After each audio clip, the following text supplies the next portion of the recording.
I am sure you must have heard about the new Photoshop beta and the new AI feature called Generative Fill. In this video, I am going to take you through my process of how I completed the full manipulation using the new Generative Fill. Let's dive into the video.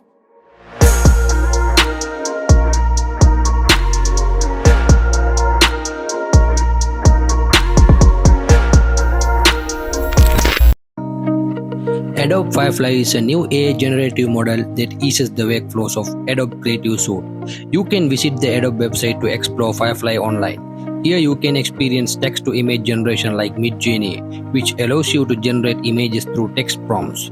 The best part is that you can try Generative Fill not only in Photoshop, but even if you don't have Photoshop installed on your computer, you can still try it directly on the website itself. I will be discussing these features in upcoming videos. Now take a look at how I achieve this manipulation using the Generative Fill option. The best part of Generative Fill is it can extend the background. It automatically extends the background based on the existing image, and the results truly amazed me. I downloaded this image from Unsplash, where you can find free stock photos for your edits, but you can also check out other great sites like Envato Elements. For now, you can use Unsplash or Pixabay as they offer high quality images for free. In this manipulation, I choose a vertical image of a Jeep so that I could experiment with extending the background and have plenty of space to work with. Now you can see the amazing result, and it looks like a single photo. Once generated, there are 3 different options to choose from. You can select whichever option you prefer to proceed with. I don't like the sky of this photo. I want to give it a dramatic look. So I choose the lasso tool to quickly select the sky area and then type dramatic dark sky and generate it.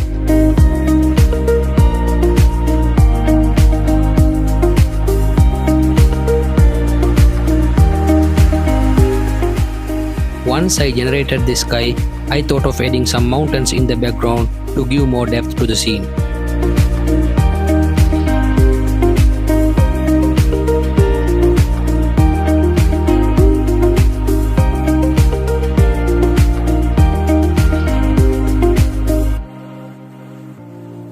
Looks amazing, right? After adding the mountains, I had another idea. What if I placed a camping tent over the Jeep to tell a story? I used the lasso tool to select the area of the roof and generated a camping tent.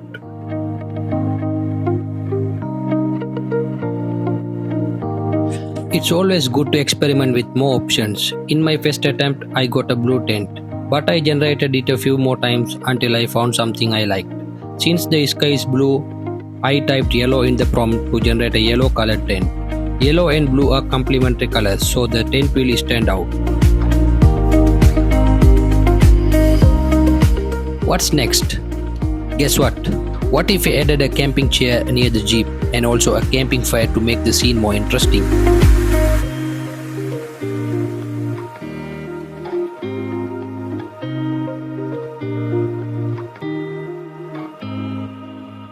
After I added the tent, chair and campfire, I decided to change the foreground to a beautiful lake.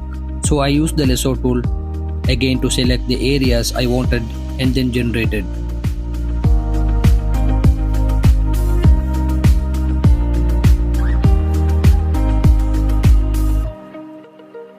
Wow, it looks so beautiful, doesn't it? I didn't expect this result, but it turned out to be super nice. The reflection of the mountains, Jeep and fire along with the calm waves makes everything look so real.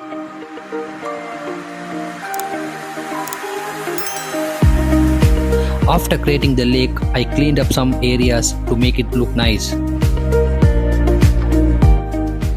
Now what's next? The lake looks empty, right? Then I had the idea of adding a kayak on the water. Once again, I suggest experimenting with different variations before finalizing the option. Remember, you always get something unique and more accurate when you keep experimenting. At this point, I tried to add the northern lights to the sky. However, I had a problem. If you see, you will notice that there are no reflections on the water. That's why I suggest considering this aspect when using generative AI in your work. It's better to finish the background first and then focus on the foreground. This way, you can avoid facing these issues. I downloaded an image of smoke with a black background and changed the blending mode to screen. This allowed me to easily remove the black background, and then I adjusted the opacity to blend it with the background. When doing manipulations, I always get lots of ideas flowing in my head. It's so exciting. I had an idea. What if I add fog lights on the top? So I added fog lights that suit the model of this Jeep.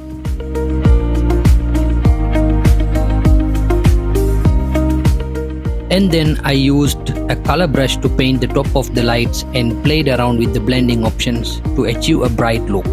However, it's up to you. You can always try your own way of editing to achieve the final result. After brightening up the fog lights and headlights, I applied the same techniques to enhance the fire as well. Now it looks better, right? So what's next? To add a final touch and complete this manipulation, I opened Camera Raw and did some basic color grading to give it a cinematic and finishing look. Color grading is fun. You can play around with the colors according to your interest.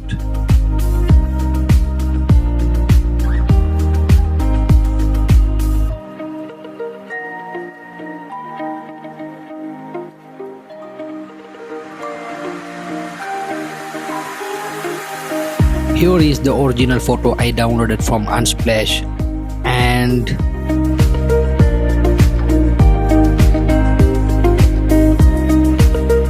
here is the manipulation I created using the complete generative fill option. Okay guys, please leave your comments below and let me know what you think about this generative tool and the final result. Don't forget to like and subscribe to my YouTube channel for more videos. I hope you enjoyed this video. Thank you for watching, and I will see you in the next one.